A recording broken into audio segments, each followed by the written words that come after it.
Hello everybody, it's Kate Spencer, the author of the 12 Lessons book series and founder of Life and Soul Academy. So I'm here with cards for the week, and it is the week commencing the 10th of February 2025. I'm shuffling them now. Tune in and pick your card 1 to 5, or you can pick any amount of cards if you feel drawn to them, and let's see what the week ahead has in store for us. So I'll give them another little shuffle and we'll start. So card 1, new beginnings, lovely start. So this card is about taking a considered step forwards. It's about new starts. It's also about having a good energy around new business ideas, new projects, new friendships, possibility of relationships. I feel for some of us as well, it's going to be just tweaking things and stepping into maybe a version of us that we've kind of had on the boil for a while, or an idea that perhaps we wanted to change something or do something.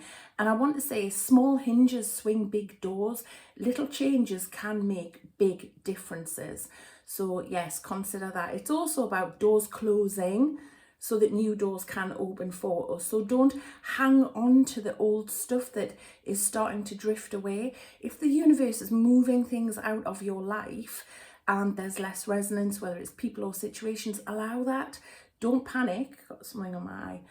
It's okay for that to happen, to make room for the new stuff. And also, I love the little stars here about the universe joining up the dots for us. So look for signs and synchronicities. So that's card 1. Card 2 is, triumphant success. Love it. So this is about success because you've let go of what does not serve you. So whatever that is in your world, whether it's external in terms of, again, people, situations, stuff that's happening around you, or it could be internal, old sabotaging beliefs, inherited beliefs, programming that you have from the past, old wounds that you need to heal. When you've cut cords with that, when you've let go and released that, that's when you are going to experience success. So if you literally do want to cut cords, I'll put a link in the description or in the comments for a video that I've made about how to cut cords and what energy cords are. But yes, success is coming your way due to you releasing what you no longer need if you pick card 2. Card 3, trapped in fear.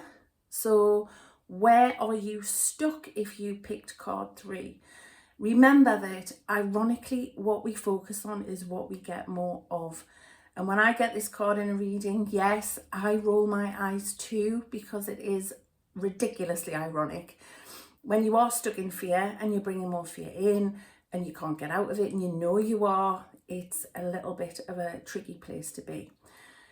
This card is about a self-imposed prison, and I'm not minimizing anything. If you're going through big stuff, you have me cheering you on to get out of that stuff.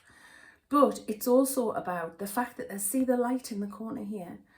If he turned his face and focused on what was good, then his vibration would lift and he'd be able to open the door to possibilities that were going to lift him out of the fear. So if this is the card that you picked, and only if it resonates with you, of course, if you are stuck in any part of your life and in fear, then maybe it's going to be a good idea for you to shift your vibration and focus on the good stuff.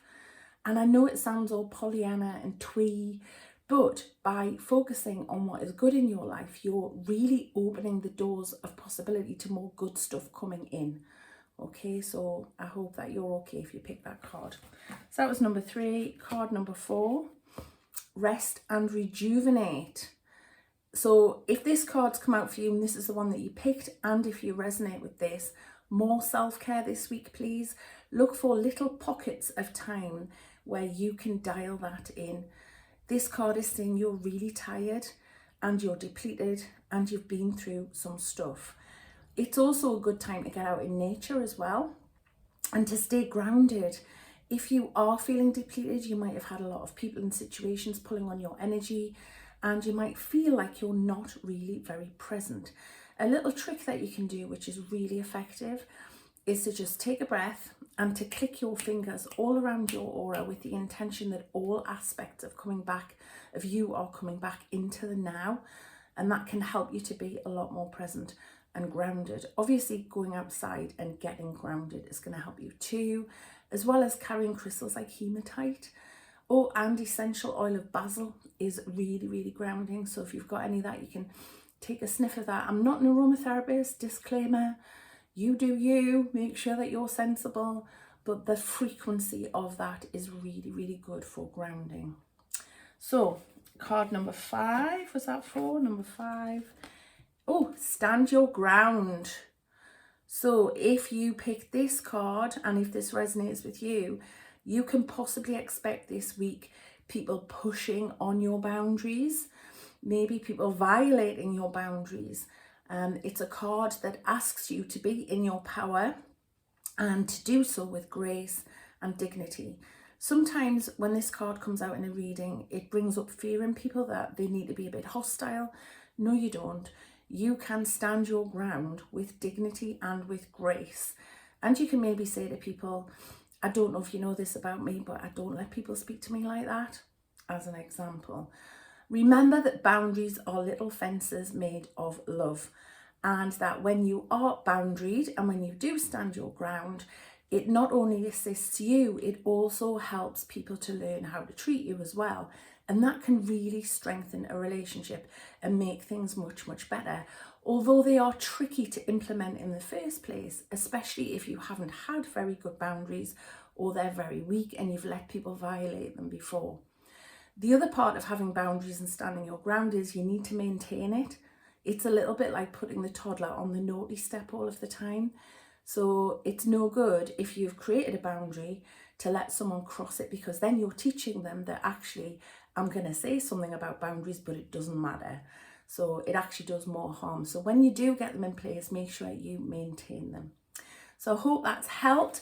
Please leave me a comment and let me know which card you chose and what kind of week you're having. And I'm sending you lots of love. Okay, bye for now.